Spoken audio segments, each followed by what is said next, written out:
Queridos amigos, estamos iniciando este día con la palabra del Señor. Y como siempre, Él viene a nuestro encuentro con su palabra que nos ilumina y que nos muestra el sendero que tenemos que surcar juntos como comunidad.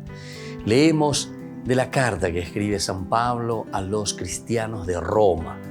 En el capítulo 2, 1 al 11 nos dice Pablo, pagará según sus obras. Idea central, leitmotiv, esa repetición continua, ¿verdad?, que viene a nuestro corazón. Hoy que van a peñar de apuesto de yara acá a través de Pablo, pero ahí va de Benguana. Tú que juzgas, seas quien seas, pues al juzgar al otro tú te condenas, ya que tú haces lo mismo que condenas. Sabemos que la sentencia de Dios contra los que obran así es justa. Y tú que juzgas a los que obran así, haces lo mismo, ¿piensas librarte del juicio de Dios? ¿O desprecias su tesoro de bondad, su paciencia y aguante, olvidando que su bondad quiere conducirte al arrepentimiento? Y por ahí te veo a bella esa mía lleva, porque nosotros juzgamos con tanta facilidad. Estamos en el capítulo 2, por una mojina lleva Pablo, coiñe lleva, coi cuatiañe para los romanos, y les está diciendo al cristiano, ¿por qué estás juzgando a las personas que tal vez no tuvieron todas las posibilidades que tú tienes, ¿verdad?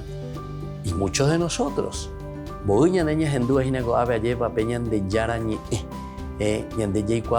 que recibimos en nuestra familia tanta linda y hermosa formación. Muchos fuimos a colegios religiosos, con sacerdotes, religiosas, cristianos comprometidos. Está en las clases, en las lecciones, los valores, los principios. Está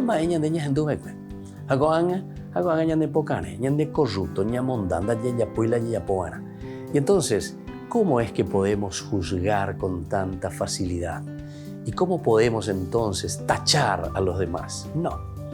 Si nosotros mismos entonces no estamos viviendo y si nosotros mismos no lo estamos haciendo así como el Señor quiere, eso que Él ya nos ha puesto en nuestras manos, entonces tenemos que abrir los ojos y decir, humildemente tenemos que reconocer que Dios antes que nada es el único que juzga y Dios es perdón y misericordia en la medida ciertamente que nosotros también nos arrepentimos. Jaupea en todo caso, ¿verdad? La bondad, el amor de Dios que nos llama siempre a renovarnos. Que la bendición del Señor nos ayude a cada uno de nosotros a hacer este camino de conversión. El Padre y el Hijo y el Espíritu Santo. Amén.